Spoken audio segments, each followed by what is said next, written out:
కృతజ్ఞతాస్తులు చెల్లించుట కొరకు ఈ సమయాన్ని ఇచ్చారు. వందనాలు. మా ప్రార్థన ఆలకించే దేవుడు, మా ప్రార్థనలకు జవాబిచ్చే దేవుడు, అడుగు వాటన్నిటికంటే ఊహించు వాటన్నిటికంటే అత్యధికంగా వచ్చే శక్తి గల దేవుడు ప్రభా. వందనాలు ప్రభా. ఇదిగో నేను ఉన్నానని సెలవిచ్చిన దేవుడు, మీరు మా మధ్య ఉండి ప్రభా మా ప్రార్థనలకు వైపు చెవెగ్గిన దేవుడు ప్రభా, వందనం చెల్లిస్తున్నా ప్రభా. నమ్మదగిన దేవుడుగా మీరున్నారు. అద్భుతములు ఆశ్చర్యకార్యములు చేయవాడు తండ్రి, స్తోత్రార్హుడు, పూజనీయుడు, మహనీయుడు, మహాగణుడు, మహోన్నతుడు, పరిశుద్ధుడు, నిత్య నివాసైన దేవుడు ప్రభా, వందనం చెల్లిస్తున్నాం తండ్రి. మరి సమయం దీవెనకరంగా ఉంచండి, ఆశీర్వాదకరంగా ఉంచండి. వచ్చిన వారి బట్టి వందనాలు. ఇంకా రావాల్సిన వారిని త్వరపెట్టి తీసుకురండి. నీ ఆవరణంలో నమ్మకంగా పరిచర్య చేసిన బిడ్డలు వారికి తగిన ప్రతిఫలం దయచేయమని వేడుకుంటున్నాం. హెబ్రోను సహవాసం కొరకు ప్రార్థిస్తున్నాం. పెద్దలు దీవించి ఆశించు ప్రభా. అక్కడ పరిస్థితులన్నీ కూడా సరిచేయండి, చక్కపరచండి. నీ ఏర్పాట్లో, నీ ఉద్దేశంలో ఉన్నవారిని మీరే నిలుపుకోమని వేడుకుంటున్నాం. సాతాను క్రియలు, అంధకార క్రియలన్నీ కూడా లయపరచండి. సాతాను రాజ్యము కూల్చబండుగాక, నీ రాజ్యము స్థాపించబండుగాక, నీ రాజ్యం కొరకైన ప్రజలు సమకూర్చబడుదురుగాక. ప్రభా సహాయం చేయండి. ఈ సమయం దీవెనకరంగా ఉంచండి. పాటలు, వాక్యము, వాక్య ధ్యానము సమస్తము నీకు మహిమకరంగా ఉంచమని వేడుకుంటున్నాం. భయంకర లోకం, దుష్టలోకం, సాతాను గర్జిస్తున్న లోకంలో నీ స్వాస్థ్యాన్ని, నీ ప్రజలను మీరే కాపాడుతురమ్మని వేడుకుంటున్నాం. మీరే భద్రపరుస్తురమ్మని కూడా వేడుకుంటున్నాం. ప్రభా సాయం చేయండి. ప్రార్థించమని కోరిన వారందరినీ కూడా మీరు జ్ఞాపకం చేసుకో. వారి వారి అవస్థలు, అక్కర్లు అన్నీ తీరుస్తురమ్మని వేడుకుంటున్నాం.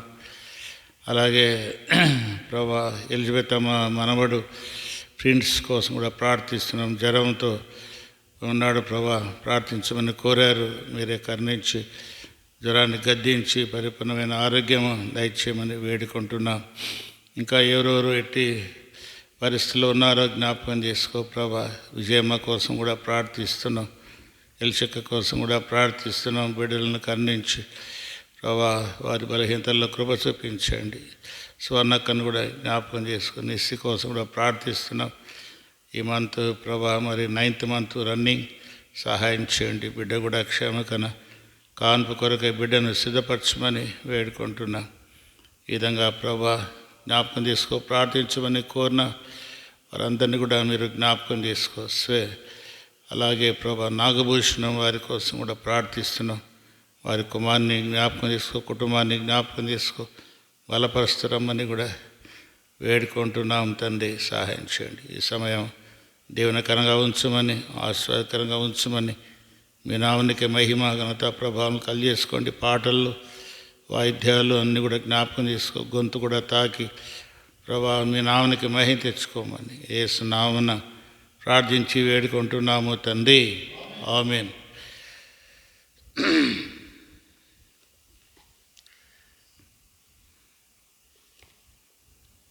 507వ పాట పాడుకుందాం.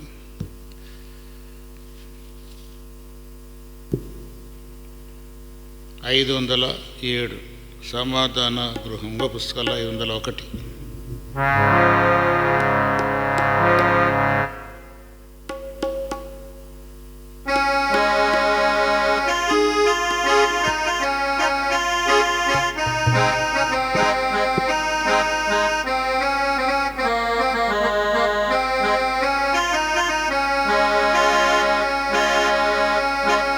సమాధాన గృహంబులోను సమాధాన స్తోత్రములు. సమాధాన గృహంబులోను సమాధాన స్తోత్రములు. క్రీస్తు యేసు మనకి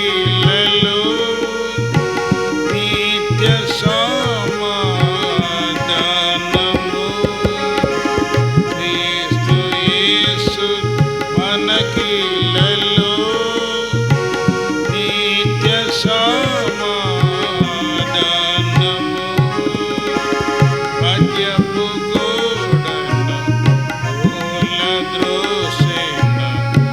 నిత్యపు గూడను కూలద్రోసెను. నిత్య శాంతి మనకు సగెను.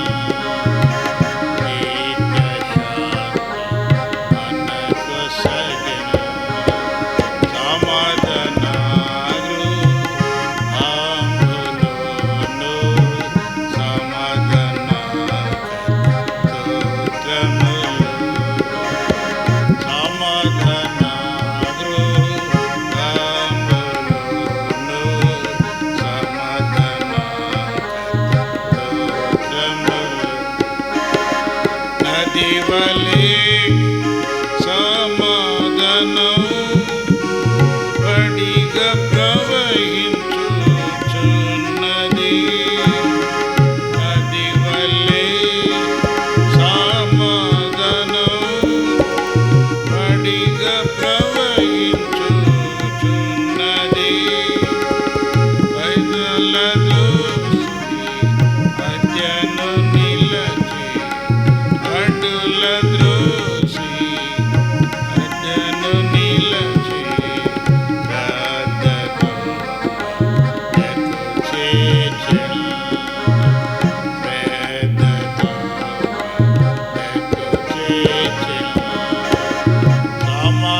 761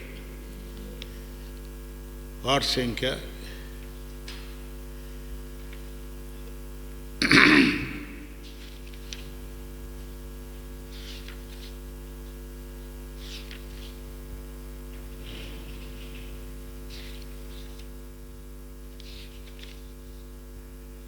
761 గోపుస్తకాల్లో 745 నా రక్షకుని వెంబడింతు నన్నిటన్ ఘోరమైన కొండలైన జంకొందు.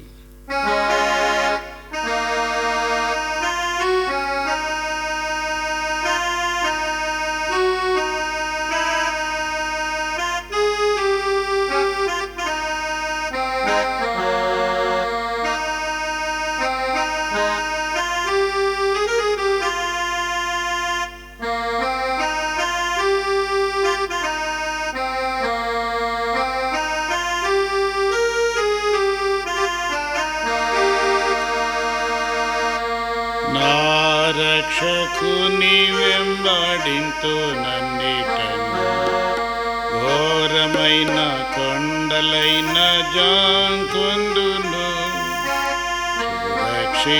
సురక్షితంబుగాను నేను వెళ్ళుదును, పరమ కిరీటముందు వారాగు.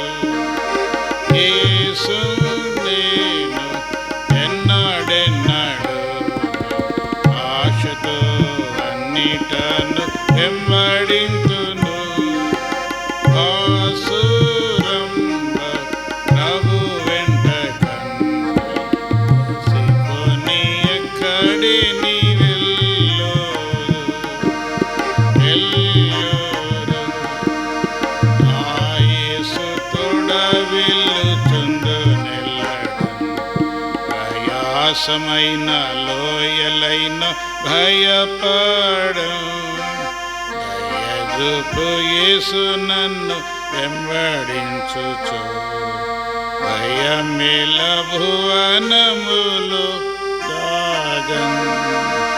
యేసు నేను ఎన్నడెన్నడు ఆశతో అన్నిటను వెంబడింతును. ప్రభు వెంట కన్నుకొని ఎక్కడి నీ వెళ్ళోరు. నా కాలమెల్ల యేసు నందు నమ్ము, భీకరంపు వార్తి అయిననే దాటుదు.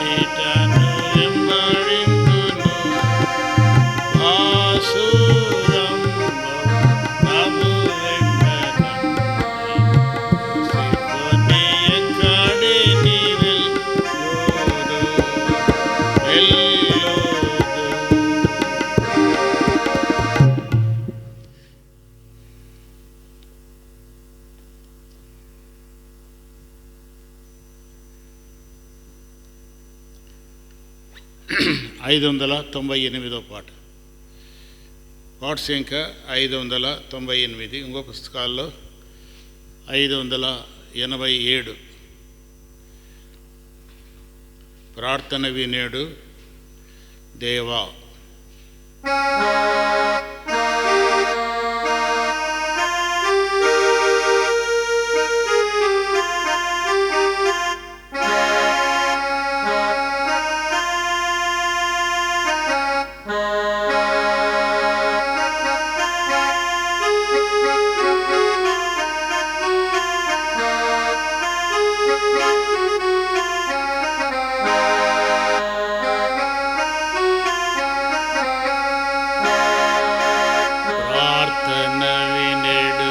దేవా ప్రార్థించు నిన్న ప్రభువా,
కరుణముని చితిమయ్యా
మీరు కూడా పాటలు పాడేది నేర్చుకోవాలి. నా ఒక్క గొంతే వినపడుతుంది, మీ గొంతులు వినపడంలా. బాగా గట్టిగా పాడండి. గొనుక్కుంటా ఉంటే ఈ మైకులోకి రావాలా, మీ గొంతు అంతా కూడా అందరికి పడుతున్నారు అనేటట్టు రావాలా. నేను ఒక్కరిని నా గొంతే వినపెడతా ఉంది. మరి చూస్తే నా ఒక్క గొంతే వినపడుతుంది, మీ గొంతులు బొత్తిగా వినపడంలా. 2 సార్లు పాడతాం ప్రతి వచనం కానీ పల్లవి కానీ 2 సార్లు పాడుతూ ఉంటాం. ఒకసారి వినాలా, రెండోసారి కలుపుకోవాలా. అట్లా పాడుతూ ఉంటే పాటలు వస్తాయి. ఇప్పుడు మన సంఘంలో చాలామందికి కొత్త వాళ్ళకు పాటలు రావు. పాటలు రావాలంటే రాలేదంటే అర్థం ఏమిటి? ఈ కొత్తగా ఉండొచ్చు, ఈ పాటలు కొత్తగా ఉండొచ్చు. అయినా కూడా ఏం చేయాలా? నేర్చుకోవాలా. అయినా కూడా ఏం చేయాలా? నేర్చుకోవాలా. పాటలు నేర్చుకోవాలి. పాటలు చాలా ముఖ్యం. పాటల్లో పాడుతూ ఉంటే మన హృదయానికి సంతోషం కలుగుతుంది, ఇతరులకు కూడా సంతోషము ఆనందం అనేది కలుగుతుంది. పాటల్లో కూడా జీవం ఉంటుంది, పాటల్లో కూడా వర్తమానం ఉంటుంది. అది పాటల్లో కూడా మనం పాడుతూ ఉంటే ఆ పాటల్లోని భావము ఇతరులకు ఎలా ఉంటుంది? తాకేదిగా ఉంటుంది. కనుక పాటలు అనేది చాలా ప్రాముఖ్యం. 3 పాటలు పాడతాం, ఈ పాటలు పాడుతుంటాం. కనుక నేర్చుకోవాలా. మీరందరూ కూడా బాగా నేర్చుకోవాలి, గట్టిగా పాడాలి. ఎంత గట్టిగా పాడుతూ ఉంటే మరి అంతగా మీరు బలపడుతూ వస్తారు. సరే, దేవుని వాక్యం విందాం.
ప్రార్థన చేస్తాం. ప్రేమ కలిగిన మా పరలోకపు తండ్రి, ఇంతవరకు పాటల్లో నిన్ను గనపరచడానికి కృప ఇచ్చారు. తిరిగి వాక్య ధ్యానములో ప్రభా మీ ఆత్మ నడిపింపు మాకు దయచేయండి. ఈ దాసుని జ్ఞాపకం చేసుకో, బలపరచండి. ఈ దినము మా కొరకై సిద్ధపరిచిన నీ మాటలు మాకు అనుగ్రహించు ప్రభా. దినదినము మేము ఒక నూతనత్వంలోకి నడిపించబడినట్లుగా సాయం చేయండి. పాతది మాలో నుండి పోయి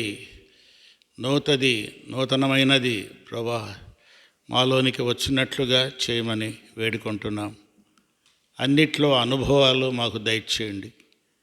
మేము దీన మనస్సు కలిగిన వారమై నీ సన్నిలో కనబడుచుంటుండగా ప్రభా మీ యొక్క సహాయం మాకు దయచేయండి. మీ కరుణ మాపైన ఉంచండి. మమ్మల్ని దర్శించండి, మమ్మల్ని బలపరచండి, మమ్మల్ని ఒప్పింపచేయండి.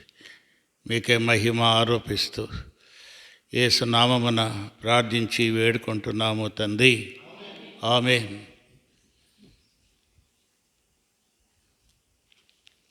ఒకటి చాలే, చాలా ఎక్కువ ఉంది.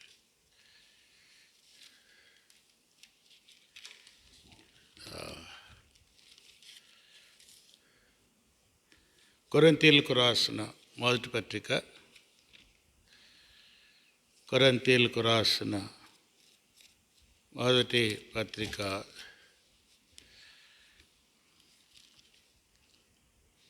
4వ అధ్యాయం. కొరింథీయులకు రాసిన మొదటి పత్రిక 4వ అధ్యాయము 14, 15, 16 చదువుకుందాం. మిమ్మను సిగ్గుపరచవలనని కాదు, కానీ నా ప్రియమైన పిల్లలని మీకు బుద్ధి చెప్పుటకు ఈ మాటలు రాయిచున్నాను. చదవండి. గట్టి చదవాల.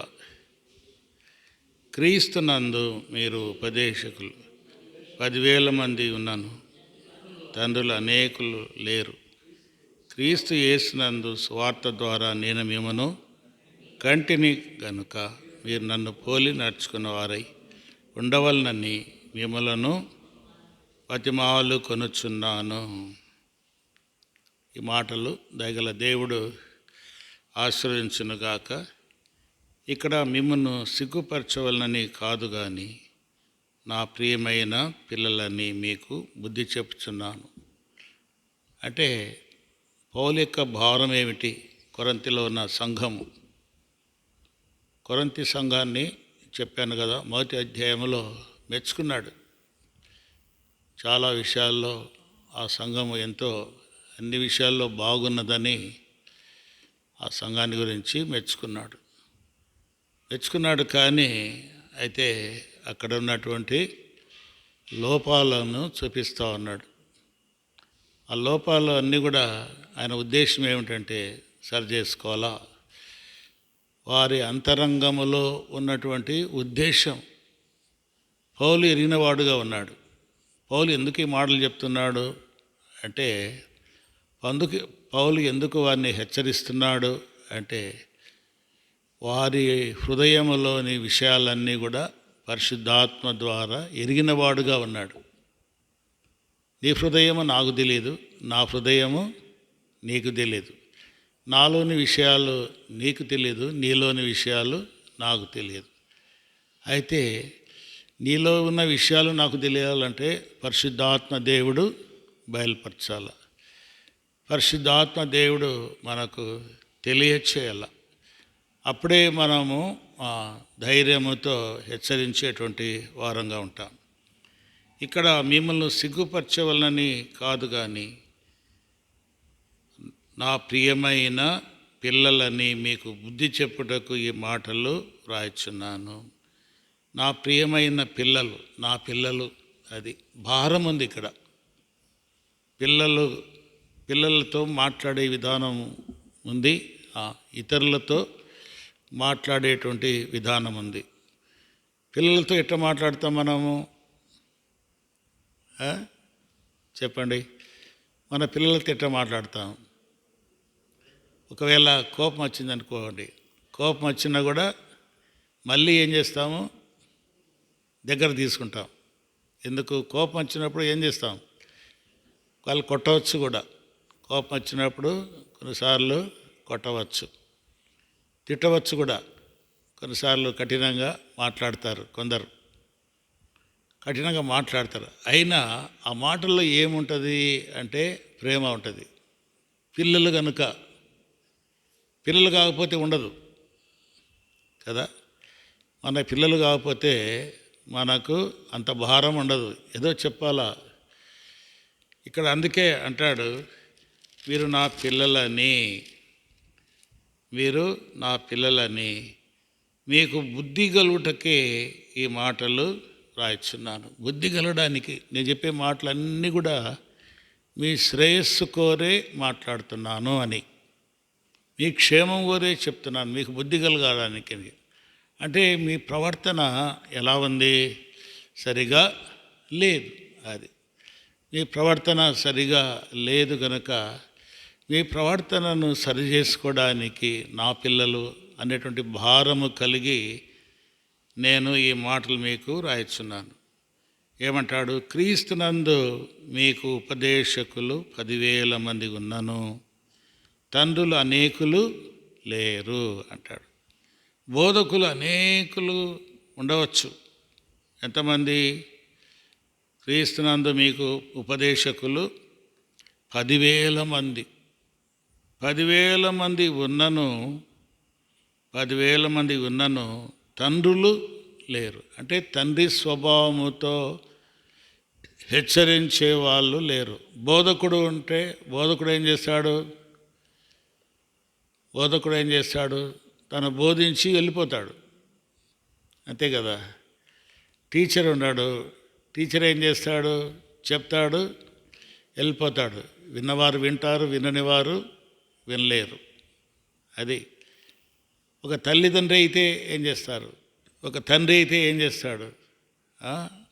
శ్రేయస్సు కోరినవాడు గనక ఏం చేస్తాడు? ప్రేమతో మాట్లాడతాడు, భారముతో మాట్లాడతాడు, భారముతో ఏం చేస్తాడు?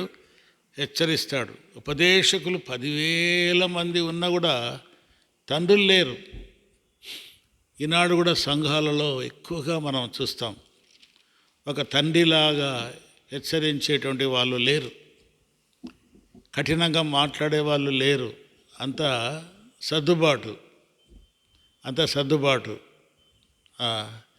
ఏమిటి ఆ సర్దుబాటు? నీకు ఏమైనా కఠినంగా మాట్లాడితే ఏడొస్తుందో రాదో అనేది ఏం చేస్తారు? సర్దుబాటు. సర్లే చేయొచ్చులేమ్మా, ఏం తప్పులేదు, ఈ పని చేయొచ్చులే. అది చేయకూడని పని అనుకో. చేయకూడని పని తండ్రి అయితే ఏం చేస్తాడు? చేయకూడదు నాయన, ఈ పని చేయకూడదు, ఇది నీకు ఇష్టమైంది కాదు, నీకు క్షేమకరమైనది కాదు, దీనివల్ల నీవు లాభం పొందలేవు, దీనివల్ల నీవు నష్టము పొందుతావు, కనుక ఈ పని వద్దు అని తండ్రి ఏం చేస్తాడు? హెచ్చరిస్తాడు. ఉపదేశకుడు ఏం చేస్తాడు? భారం లేదు, జీతం వస్తుంది కనుక ఏం చేస్తాడు? చెప్తాడు. చెప్పి ఆ గంట అయితేనే బయటికి పోతాడు, గుడ్ బై అంటాడు. అందుకే ఇక్కడ అంటాడు, ఉపదేశకులు 10,000 మంది ఉన్నాను, తండ్రులు అనేకులు లేరు. క్రీస్తు యేసు నందు సువార్త ద్వారా నేను మిమ్మను కంటిని కనుక మీరు నన్ను పోలి నడుచుకున్న వారై ఉండవలెనని మిమ్ములను బతిమాలు కొనుచున్నాను. నేను మిమ్మల్ని కన్నాను. ఏ రీతిగా కన్నాను? శారీరకంగా నేను కనలేదు, సువార్త ద్వారా నేను కన్నాను. ఆయన సువార్త చెప్తే వీళ్ళంతా కూడా విన్నారు, విని ఏం చేశారు? రక్షణ పొందారు. కనుక నేను సువార్త ద్వారా నేను మిమ్మల్ని ఏం చేశాను? కన్నాను. సువార్త ద్వారా నేను మిమ్మలను కన్నాను, కనుక మీరు నన్ను పోలి నడుచుకోండి అంటాడు. ఎందుకు? నన్ను పోలి నడుచుకుంటే మీకు క్షేమము. అది నన్ను పోలి నడుచుకోకపోతే మీకు క్షేమము కాదు. బాగా వినాల. నన్ను పోలి నడుచుకుంటే మీకు ఏముంది? క్షేమం ఉంది. నన్ను పోలి నడుచుకుంటే మీకు క్షేమము.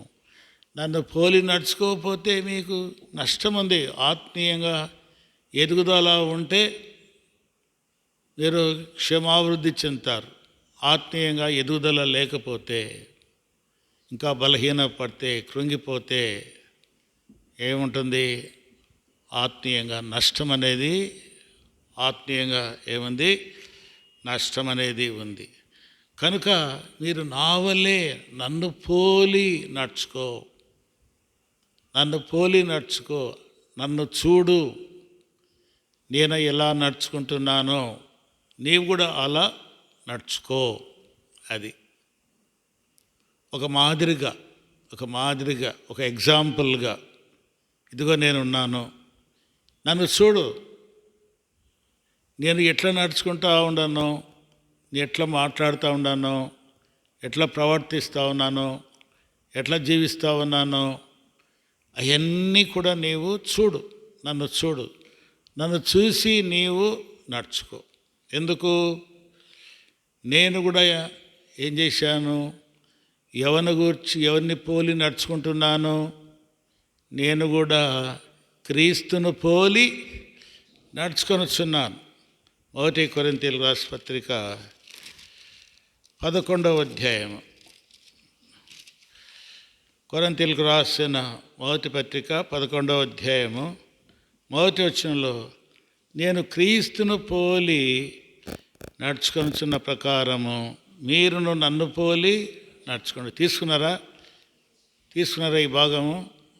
153 పేజీ, 153 పేజీ బైబిల్ తీసుకొని బాగా చదవాలి. మీరు కూడా చదువుతుండండి, నాతో కూడా చదవండి.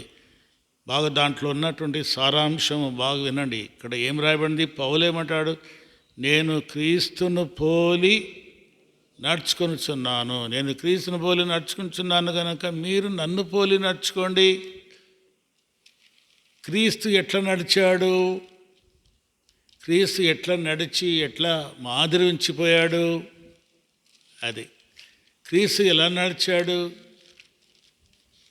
పేతురు రాసిన మొదటి పత్రిక, పేతురు రాసిన మొదటి పత్రిక,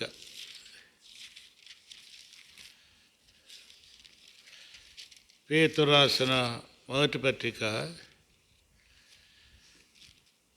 పేతురు రాసిన మొదటి పత్రిక 2వ అధ్యాయము 21వ వచనము, 22, 23 వచనాలు చూస్తే, క్రీస్తు కూడా మీ కొరకు బాధపడి మీరు తన అడుగుజాడల యందు నడుచుకున్నట్లు మీకు మాదిరి ఉంచిపోయెను. ఆయన పాపము చేయలేదు, ఆయన నోటను ఏ కపటమును కనబడలేదు, ఆయన దూషింపబడి బదులు దూషింపలేదు, ఆయన శ్రమ పెట్టబడి బెదిరింపక న్యాయముగా తీర్పు తీర్చు దేవునికి తన్ను తాను అప్పగించుకొనెను. కనుక క్రీస్తు కూడా మీ కొరకు బాధపడి, మన కొరకు బాధపడినవాడు ప్రభు. ఆయన తన అడుగుజాడల యందు మనం నడుచుకున్నట్లు, అది ఆయన అడుగుజాడల యందు మనము నడుచుకున్నట్లు మనకు ఏముంచాడు? మాదిరి ఉంచాడు, ఒక ఎగ్జాంపుల్గా ఉంచాడు. ఆయన నడుస్తా పోతా అంటే మనము ఆయన్ను చూసి నడుచుకోవాలి. ఆయన నడుస్తా పోతా అంటే, ముందు పోతా అంటే మనం కూడా ఏం చేయాలా? వెనకల ఆయన చూస్తా ఏం చేయాలా? నడుచుకుంటూ వెళ్ళాలి. కనుక క్రీస్తు ఆయన మీ కొరకు బాధపడి మీరు తన అడుగుజాడల యందు నడుచుకున్నట్లు మీకు మాదిరి ఉంచిపోయాను, మాదిరిగా ఉంచాడు. నన్ను చూడండి అంటున్నాడు, నేను ఎలా నడిచాను. కనుక మీరు కూడా అలాగే నడవండి. నేను నడవకుండా మిమ్మల్ని నడవద్దని చెప్పడంలే. ఇప్పుడు మనం చాలాసార్లు ఈ దినాల్లో చాలామంది మామూలుగా బోధకులు అనే వాళ్ళు ఏం చేస్తుంటారు? వాళ్ళు నడవరు కానీ ఇతరులను ఏం చెప్తారు? నడవమని చెప్తారు. చూడండి, వాళ్ళు నడవరు కానీ ఇతరులను నడవమని చెప్తారు. మత్తయి సువార్త 23వ అధ్యాయం, మత్తయి సువార్త 23వ అధ్యాయము 2వ వచనం తీసుకోండి త్వరగా. మత్తయి సువార్త 2వ అధ్యాయము 23వ అధ్యాయం 2వ వచనం చదువుతాను. శాస్త్రులను పరిసయ్యులను మోషే పీఠమందు కూర్చుండువారు గనుక వారు మీతో చెప్పు వాటినన్నిటినీ అనుసరించి గాయకొనండి. అయినను వారి క్రియల చొప్పున చేయకుడి, వారు చెప్పుదురే కానీ చేయరు. మోయ శక్యము కానీ భారమైన బరువులు కట్టి మనుష్యుల భుజముల మీద వారు పెట్టుదురే కానీ తమ వేలితోనైనను వాటిని కదిలింపనల్లరు. కనుక శాస్త్రులను పరిసయ్యులను వారు ఎవరంటే మోషే పీఠం మీద కూర్చున్నవారు, వారు అధికారులు. వాక్యం ఏం చెప్తుంది? అధికారులకు లోబడుడి అని ఉంది. రోమీయుల రాసిన పత్రిక 14వ అధ్యాయంలో అధికారులకు లోబడి ఉండుడి అని. మన అధికారులు లోబడాలి కానీ వారి క్రియలను అనుసరించి నడుచుకోకూడదు. వారికి లోబడాల, వారు ఏమైనా చెప్తే వినాలా. యేసు చెప్పిన మాటలు ఇవి, నేను చెప్పిన మాటలు కాదు. అధికారులు కనుక వాళ్ళు చెప్తారు, దాన్ని అనుసరించాలా. ఏది అనుసరించదగినవైతే, అవి అనుసరించదగినవైతే మనము వాటిని అనుసరించాలి. అయితే వాళ్ళు ఎలా ఉంటారు? చెప్తారే కానీ దానిని అనుసరించరు. దాన్ని అనుసరించరు. అదే రీతిగా ఈనాడు కూడా అట్లాగే జరుగుతూ ఉంది. ఎందుకు వాక్యం ఫలించడం లేదు? ఎందుకు ఈ విధముగా ఇంత అనేకమైన విధాలుగా, అనేకమైన ఉపమానాలతో, అనేక విధాలుగా ప్రకటించబడేటువంటి దేవుని వాక్యం ఎందుకు వ్యర్థమైపోతూ ఉంది అంటే, దాన్ని చెప్పేవారు దానిని అనుసరించలేని వారుగా ఉంటున్నారు. అది దాన్ని చెప్పేవారు దానిని అనుసరించేటువంటి వారుగా ఉండడంలే. అందుకే ఎంత వాక్యం చెప్పినా కూడా అది నిష్ఫలం అవుతూ ఉంది, అది ఫలితము లేనిదిగా కనబడతా ఉంది. వారు చెప్పుదురే కానీ దాన్ని చేయరు అంటాడు. మనం చెప్తాం.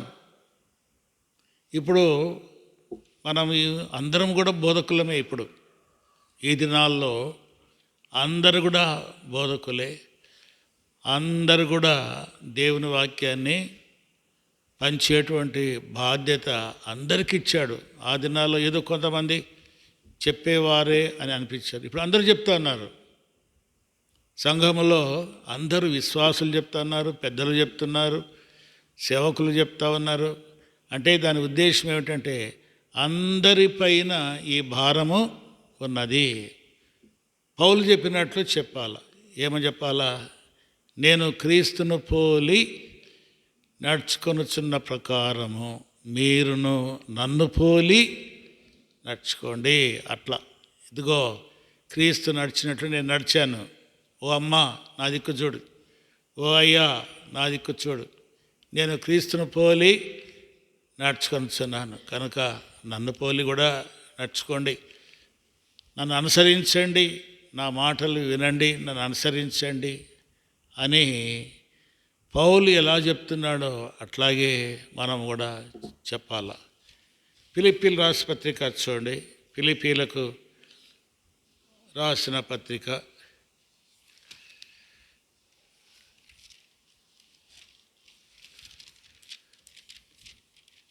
ఫిలిప్పీలకు రాసిన పత్రిక 3వ అధ్యాయము 17వ వచనం తీసుకున్నారా? చదువున్న వాళ్ళు తీసుకోండి. ఫిలిప్పీల రాసిన పత్రిక 3వ అధ్యాయం 17వ వచనం. సహోదరులారా, మీరు నన్ను పోలి నడుచుకొనుడి, మేము మీకు మాదిరి అయిన ప్రకారము నడుచుకున్న వారిని గురిపెట్టి చూడి. అనేకులు క్రీస్తు శిలువకు శత్రులుగా నడుచుకొనుచున్నారు. వీని గురించి మీతో అనేక పర్యాలు చెప్పి ఇప్పుడు నేను ఏడ్చుచూ చెప్తున్నాను, నాశనమే వారి అంతము, వారి కడుపే వారి దేవుడు. వారు సిగ్గుపడవలసిన సంగతుల యందు అక్షేపడుచున్నారు, భూసంబంధమైన వాటి యందే మనస్సు ఉంచున్నారు. చూడండి ఇక్కడ ఎంత భారముతో పౌలు అంటున్నాడు. ఫిలిప్పీలో ఉన్న సంఘంతో అంటున్నాడు. ఏమంటున్నాడు? సహోదరులారా, మీరు నన్ను పోలి నడుచుకోండి. ఇక్కడ కూడా అదే మాట అంటున్నాడు. మీరు నన్ను పోలి నడుచుకోండి, మేము మీకు మాదిరిగా అయిన ప్రకారం మా మీద గురిపెట్టి చూడండి. బాగా గురిపెట్టి చూడు, మమ్మల్ని చూస్తూ ఉండు, ఏమి ఎట్లా నడుస్తామో అట్లాగే నడుచుకో. ఏమో అక్కడ రాయబడింది, యేసు ప్రభు ఏ పాపము చేయలేదు, ఏ పాపం చేయలేదు. కనుక మనం కూడా ఈ లోకంలో జీవించే కాలంలో ఎటువంటి పాపం లేకుండా, పాపం చేయకుండా మనము జీవించుట. అనేకులు క్రీస్తు సిలువకు శత్రులుగా నడుచుకుంటున్నారు. ఎంత కఠినమైన మాట. దేవుని బిడ్డలే, దేవుని ప్రజలే ఎలా ఉన్నారు చెప్పండి, మీరు చెప్పాలా. ఏమన్నారు? మీకు అర్థమవుతుందా? అనేకులు క్రీస్తు సిలువకు శత్రువులుగా ఉన్నారు. అంటే మనం చూస్తే ఏం కనబడుతూ ఉంది? క్రీస్తు కనబడంలే, క్రీస్తు యొక్క సిలువ కనబడంలే, కానీ క్రీస్తు నాకు వ్యతిరేకమైనవి కనబడుతూ ఉంది. అది మనం చూస్తే ఏం కనబడాలా? ప్రభు కనబడాలా, అంతేనా? మనం చూస్తే ఎవరు కనబడాలా? ప్రభు కనబడాలా. అయితే ప్రభు కనబడంలే, ఎవరు కనబడుతున్నారు?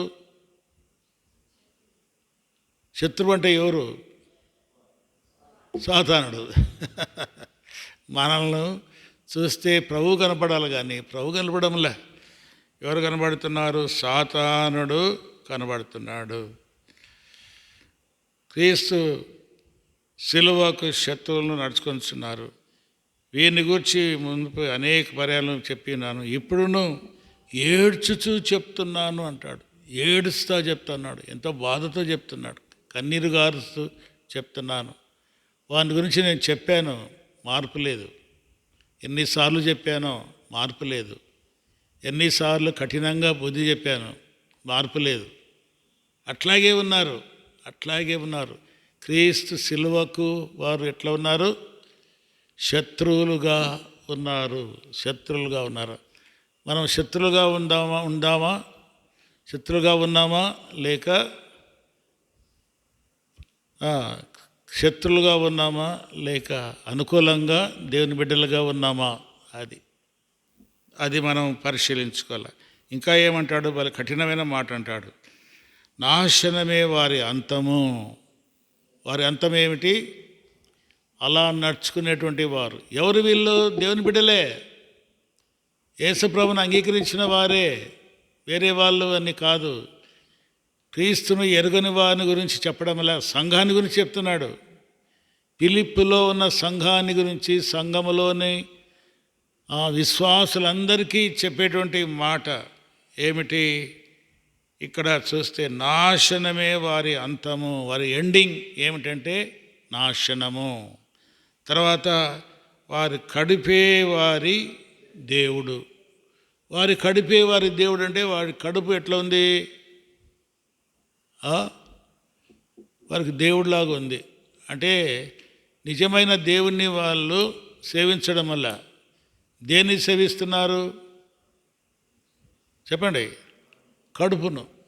కడుపే దేవుడు. ఓ దేవుడా, నాకు ఈరోజు మంచి బిర్యానీ అంటాడు.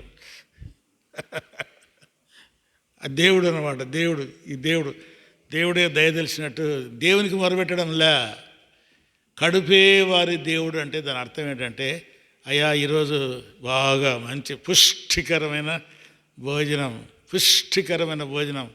ఉదయం భోజనం, మధ్యాహ్నం భోజనం, రాత్రి భోజనం, పుష్టిగా నాకు దయచి ఆ భోజనం ఇస్తానే దేవుడు ఇచ్చాడని అనుకోవడంలా. ఓ కడుప నువ్వే ఇచ్చావు.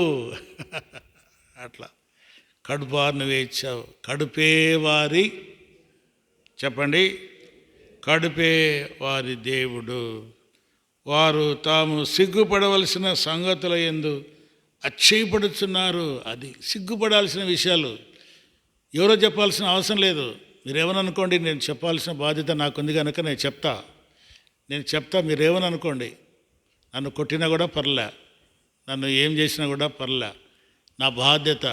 పౌలు ఎట్లా హెచ్చరించాడో, పౌలు ఆనాడు సంఘాలతో హెచ్చరించాడు, అట్లాగే నేను కూడా దేవుని భారాన్ని బట్టి హెచ్చరిస్తున్నా. సిగ్గుపడవలసిన విషయాలు ఉన్నాయి, అది దేవునికి బయలుపరుస్తాడు. ఈ పని చేస్తే నాకు సిగ్గు వస్తుంది, చి అనిపిస్తుంది. మరి సిగ్గుపడవలసిన విషయాల్లో సిగ్గుపడక అచ్చయపడుతున్నారు. చాలా మంచి పని చేస్తానమని. చూడు, సిగ్గుపడాల్సిన విషయాల్లో ఏం చేస్తున్నారు? అచ్చయిస్తున్నారు. భూ సంబంధమైన వాటి యందే మనస్సు వస్తున్నారు. వారి గురి అంతా ఎక్కడుంది? వారి మనస్సు అంతా ఎక్కడుంది? భూ సంబంధమైన వాటి మీద ఉంది. బాగా గుర్తుపెట్టుకోండి, భూ సంబంధమైనవి ఉన్నవి, పర సంబంధమైనవి ఉన్నవి. అది మనం జీవించే కాలంలో మనము భూ సంబంధమైన వాటి నుండి వేరేనాం. ఈ లోకం నుండి మనం వేరే అయిపోయినాం. ఇప్పుడు క్రీస్తుతో కూడా లేపబడిన వారము కదా. మనం ఎవరము చెప్పండి? క్రీస్తుతో కూడా, పలకండి, క్రీస్తుతో కూడా లేపబడిన వారము. లేపబడిన వారైతే మనం ఏం చేయాలా? కొలస్సీ పత్రిక 3వ అధ్యాయం 1వ వచనం చదవండి, అందరు కలిసి చదవండి. మీరు క్రీస్తుతో కూడా లేపబడిన వారైతే పైనున్న వాటిని వెదకుడి. అక్కడ క్రీస్తు దేవుని కుడిపార్శ్వన కూర్చున్నాడు. పైనున్న వాటి మీదనే కానీ భూ సంబంధమైన వాటి మీద మనస్సు పెట్టుకోవద్దండి, పైనున్న వాటి మీదనే మనస్సు పెట్టుకో అంతే. భూ సంబంధించిన వాటి విధంగా మనసు అయిపోయింది కాలం. మనం బాప్తిసం తీసుకున్నాము, ఇంకా అయిపోయా. బాప్తిసం తీసుకున్న వెంటనే ఇంకా భూ సంబంధమైన వాటి మీద మనస్సులే. అవి కావాలనే, ఈ కావాలనే, ఈ కావాలనే, లోక సంబంధించినవన్నీ అవి వాటి మీద మనస్సు కాదు. ఇప్పుడు అవన్నీ అయిపోయినాయి, చచ్చిపోయిన వాటికి. భూ సంబంధించిన వాటికి ఏమైనాం, చచ్చిపోయినాం. ఇప్పుడు పైనున్న వాటికి రక్షణ పొందిన తర్వాత పైనున్నవి మనకు సిద్ధపరిచాడు. అవి ఏమిటివి? అక్షయమైనవి, నిర్మలమైనవి, వాడబారినవి, క్షయముగానివి, వాడిపోయినటువంటివి, నిర్మలమైనటువంటివి ఎన్నో సిద్ధపరిచాడు. వాటి కొరకై ఎదురు చూడు అంటాడు. వాటి కొరకై మనస్సు పెట్టు. వాటిని సంపాదించుకోలే, అవి సంపాదించుకోలే. అబ్రహాము దేవుడు దేనికి శిల్పియు నిర్మాణకుడు అయి ఉన్నాడో ఆ పునాదులు గల పట్టణం కొరకై అబ్రహాము ఎదురు చూస్తూ ఉన్నాడు. ఎంతో ఆస్తిపరుడు, ఎంతోమంది పనివారు ఉన్నారు, ఎన్నో గొర్రెలు ఉన్నాయి, ఎన్నో మేకలు ఉన్నాయి, ఎన్నో ఆస్తి, భూ సంబంధమైన ఎంతో ఆస్తి ఉంది. అవి లెక్క చూడమలే, తన కొడుకుని చూడమలే, తన భార్యను చూడమలే, ఎవరిని చూడమలే. దేని చూస్తున్నాడు? పైనున్నవి. అదేమిటి? దేవుడు దేనికి శిల్పియు నిర్మాణకుడై ఉన్నాడు ఆ పునాదులు గల పట్టణం కొరకు అబ్రహాం ఎదురు చూస్తూ ఉన్నాడు. ఎదురు చూస్తా. అట్లా మనం కూడా ఎదురు చూస్తూ ఉన్నప్పుడు పై వాటి మీద మనసు పెడితే ఇంకా ఇవన్నీ మనకు ఇష్టం ఉండవు. నిజంగా ఇంకా మనం సంపాదించుకోవాలా, ఇంకా చాలనైనా ఇంకా చాలులే ఇంకా అంటే కూడా ఇంకా సంపాదించుకోవాలంటే ఎట్లా? చాలు. దేవుడు ఇచ్చాడు, అన్నం ఇచ్చాడు, ఆహారం ఇచ్చాడు, గుడ్డలు ఇచ్చాడు, తగినంత ఇస్తున్నాడు అని ఇస్తే తీసుకో. ఎవరు వద్దనరు. నేను మొన్న కూడా చెప్పాను, మన ఆదివారం కూడా చెప్పాను. దేవుడు ఇస్తే తీసుకో.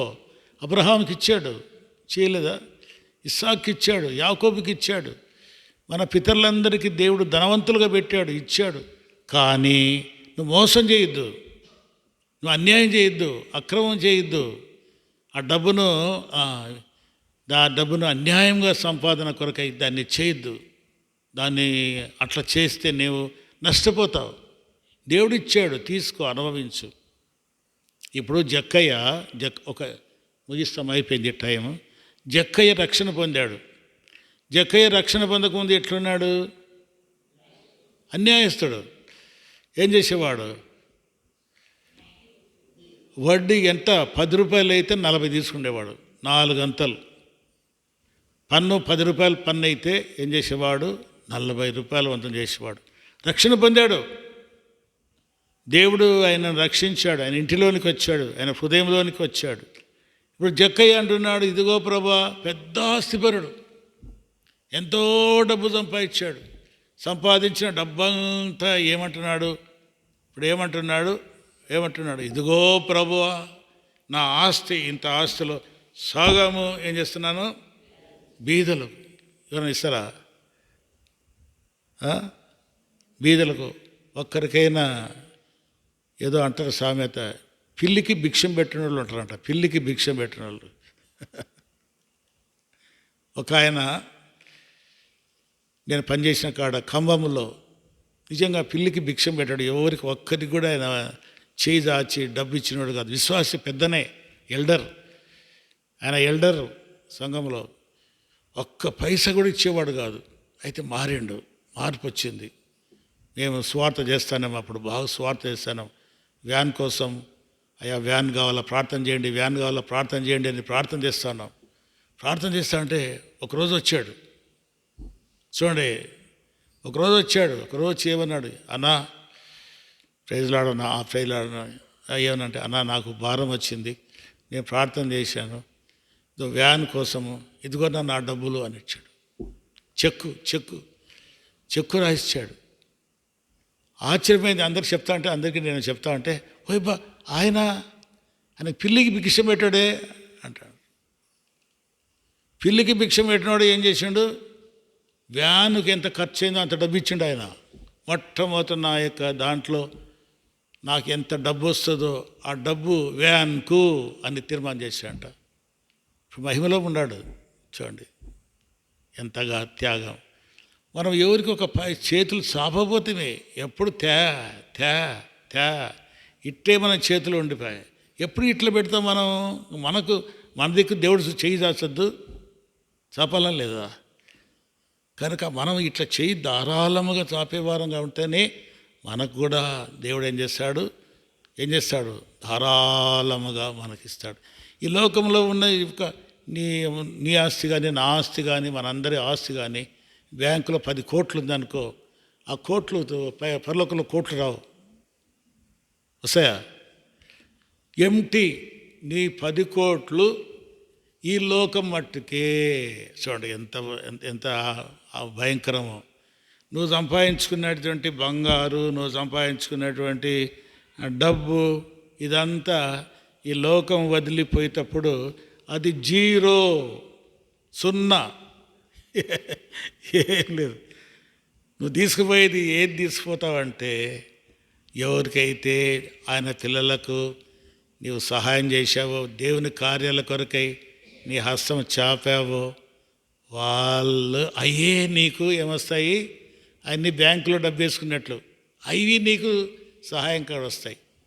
ఒక మాట చూసుకుందాం. మత్తయి సువార్త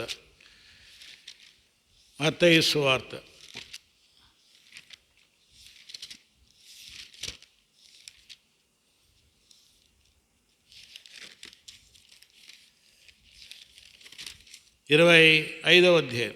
మత్తయి సువార్త 25వ అధ్యాయం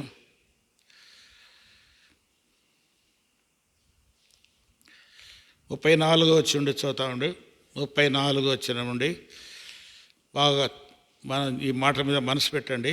అప్పుడు రాజు తన కుడివైపున ఉన్న వారిని చూచి, నా తండ్రి చేత ఆశీర్వదింపబడిన వాళ్ళారా, రండి, లోకం పుట్టినది మొదలుకొని మీ కొరకు సిద్ధపరిచిన రాజ్యము స్వతంత్రించుకొనండి.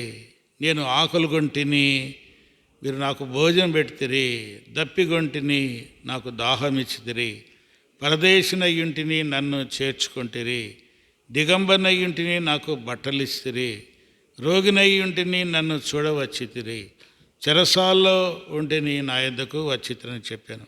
అందుకు నీతిమంతులు, ప్రభువా, ఎప్పుడు నీవు ఆకలిగొని ఉండుట చూచి నీ యొక్క ఆహారం ఇచ్చాం, నీవు దప్పిగొని ఉండుట చూచి ఎప్పుడు దాహం ఇచ్చితివి, ఎప్పుడు పరదేశివై ఉంట చూచి నిన్ను చేర్చుకుంటేమి, దిగంబరై ఉంట చూచి బట్టలిస్తేమి, ఎప్పుడు రోగివై ఉంటాయినను చెరసాలుంటాయినను చూచి నీ ఎదుకు వచ్చితమని ఆయన అడిగేదారు. అందుకు రాజు, మిక్కిలి అల్పులైన ఈ నా సహోదరులలో ఒకనికి మీరు చేసితిరి గనుక నాకు చేసిరని నిశ్చయముగా మీతో చూడండి. ఎవరికి ఇక్కడ దేవుని రాజ్యంలో ప్రవేశం? నా తండ్రి చేత ఆశీర్వదించబడిన వాళ్ళారా. నేను ఆకలి కొంటే నాకు ఆకలి ఇచ్చావు మనం అనుకుంటాము. కొన్నిసార్లు మనకు ఖర్చు అవుతుందని బాధపడతాం. కానీ అయితే ఆకలికి ఉన్న వారికి అన్నం పెట్టడం అంటే చాలా ఆకలి తీరిన తర్వాత వాడు ఎంత ఆశీర్వదిస్తాడు అది మనం గ్రహించాం. ఎవరైనా ఆకలి ఉంటే వారికి అన్నం పెట్టామనుకోండి, ఆకలి కొంటే వానికి అన్నం పెడితే డబ్బు ఇస్తే మళ్ళీ ఇంకొంత డబ్బు ఇస్తే బాగుండే అనుకుంటారు. ఒక 100 రూపాయలు ఇచ్చాను అనుకో, ఇంకొక 200 ఇచ్చింటే బాగుండునే అని అంటారు. అయితే అన్నం పెడితే, నువ్వు అన్నం పెట్టావనుకో, ఆ అన్నం ఏం చేస్తుంది? ఇంకా చాలమ్మా, ఇంకా పెడతా అంటే ఇంకా చాలు అంటాడు. తృప్తిగా అన్నం తింటాడు. ఏం చేస్తాడు? ఆశీర్వదిస్తారు. కనుక ఆకలిగా ఉన్న వారిని పరామర్శించుట, వస్త్రం లేని వారికి వస్త్రం ఇచ్చుట, ఇవన్నీ కూడా మనకు ప్లస్ పాయింట్. అంత ప్లస్ అన్నమాట. అన్నీ మనకు లాభాలే, అన్నీ లాభాలే. ఇక్కడ లాభం కాదు. ఎక్కడ? పరలోకంలో అన్ని లాభాలు. ఎస్ పలాని వారికి భోజనం పెట్టాడు, పలవారికి వస్త్రాలు ఇచ్చాడు, పలానా ఆపదలు ఆదుకున్నాడు, సమస్యల్లో ఇవన్నీ మనకు. కనుక మనం జ్ఞాపకం చేసుకుందాం. మరి పౌలు లాంటి మనస్సు, క్రీస్తు లాంటి మనస్సు మనం కలిగి ఉండుట మీరు నడుచుకోవాలని నేను బతిమాలుతూ ఉన్నాను. మీరు నన్ను పోలి మనం ప్రార్థన కూడా ఏమని చేయాలా? ప్రభా నాకు ఈ మనస్సు దయచేయి, అది నిన్ను పోలిన మనస్సు నాకు దయచేయి, ఒకరికి ఆహారం ఇచ్చేది నాకు నేర్పించు, ఒకరికి వస్త్రం లేకపోతే వారికి వస్త్రం ఇచ్చేది నాకు నేర్పించు. నేను సంపాదించి ఏం చేయగలను? ఈ లోకంలో ఏం చేయగలను? ఏమీ చేయలేం. చూడండి, మనం ఆకలిగా ఉన్నట్టే దేవుని పనులకు మనం ఇస్తే దేవుడు ఎంతగానో ఏం చేస్తాడు? సంతోషిస్తాడు. ఒకసారి ఖమ్మంలో ఉన్నప్పుడు చెప్తున్నా, నేను అందరికి చెప్తా ఉన్నా, ఈ మందిరం ఉంది, మందిరం నిర్మాణం కొరకై మీరు అందరు కూడా మనం అందరం కలిసి తలా ఇంత వేసుకొని చేయాలా, దేవుని కార్యం అని చెప్తా ఉంటే దేవుడు ఏమంటున్నాడంటే నువ్వి అంటున్నాడు. ఏమంటున్నాడు? మొదట నువ్వి అంటున్నాడు. నేను అందరికి చెప్తా ఉన్నా, అందరినీ ఏమంటున్నా, కానీ నేను ఇస్తామనుకోలే. దేవుడు ఏమన్నాడు? నువ్వి అన్నాడు. నువ్వేమంటానే ఫస్ట్ నేనే ఇచ్చిన. మొట్టమొదట నేనే మందిరానికి అంటూ 50,000 తీసుకొచ్చి ఇచ్చిన. నేను ఇచ్చిన వెంటనే చక అందరూ సమర్పించుకున్నారు. చూడు ఆ సేవకుడు ఎవరో, ఏ ఊరు సేవకుడో, ఏమనుకున్నారు వాళ్ళు, ఎట్ట కార్యం జరిగింది. ఆ సేవకుడు చూడు మన ఊరికి వచ్చి మన మందిరానికి ఏం చేశాడు?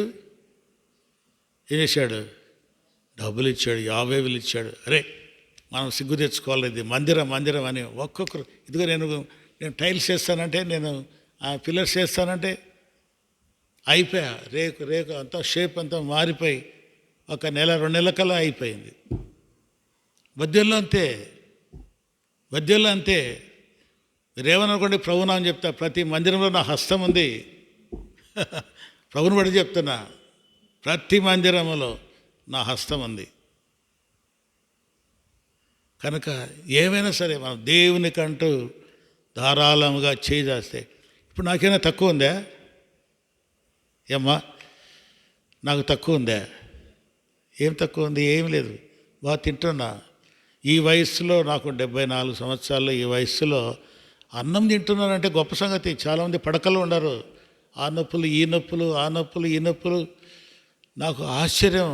బాగా సంగటి తింటాం, బాగా మంచి భోజనం తింటాం, అన్నీ కూడా ఉన్నాం. ఏం తక్కువ లేదు, గుడ్డలు తక్కువ లేవు, ఏమి తక్కువ లేవు. ఈయన నాకైనా తక్కువ చేసిండా? ఏం చేయలేదు. కనుక నిజంగా యథార్థంగా మనం ప్రభు పైన మనం దృష్టి పెట్టి, మనం దేవుని కార్యాల్లో మన హస్తం ఉంటే, నీ హస్తము నీ కార్యం ఉంటే చూడండి, తప్పకుండా దేవుడు నీకు ఆశీర్వాదాలు ఇస్తాడు. కనుక ప్రార్థన చేస్తాం, ప్రభా నాకు కూడా ఈ మనస్సు దయచేయి. నేను ఎప్పుడు ఒకరిది ఆశించేవాడినిగానే ఉంటున్నాను. ఎవరే పెడతారో తిందామనే ఆశగత నాలో ఉంది, కానీ నేను ఒకరికి పెట్టే దాతృత్వం నాలో, అదే ముఖ్యం. మనం తినేది కాదు ముఖ్యం, ఇతరులకు మనము పెట్టేది. ప్రభా ఆ మనసు దయచేయి అని మనం ఆ విధంగా పరీక్షించుకొని ప్రార్థించి, మనము అంశాల కొరకై మనము ప్రార్థన చేస్తాం. సంఘక్షేమం కొరకై ప్రార్థన చేస్తాం. సంఘంలో ఉన్న బలహీనలు, అనారోగ్యులైన వారిని జ్ఞాపకం చేసుకోండి. ఎలిజబెత్తమ్మ వాళ్ళ మనమడు ప్రిన్స్, ఆయన కూడా జ్వరంతో ఉన్నాడని చెప్పారు, వారి కోసం కూడా ప్రార్థన చేయండి. తర్వాత విజయమ్మ, ఆమె కూడా బాగాలేదు, వారి కోసం ప్రార్థన చేస్తాం. తర్వాత మార్కయ్య వాళ్ళ పిల్లలు కూడా, 2 పిల్లలు కూడా జలుబులు, ఈ జ్వరాలు అప్పుడప్పుడు వస్తూ ఉన్నాయి. ప్రభు సహాయం చేయనట్లు ప్రార్థన చేస్తాం. ఇంకా మీకు తెలిసిన వారు ఏమైనా ఉంటే దాని కొరకు ప్రార్థన చేయండి. మరి వార కార్యక్రమం కొరకే ఆదివారం పరిచర్య ప్రభు సహాయం చేయనట్లు ప్రార్థన చేయండి.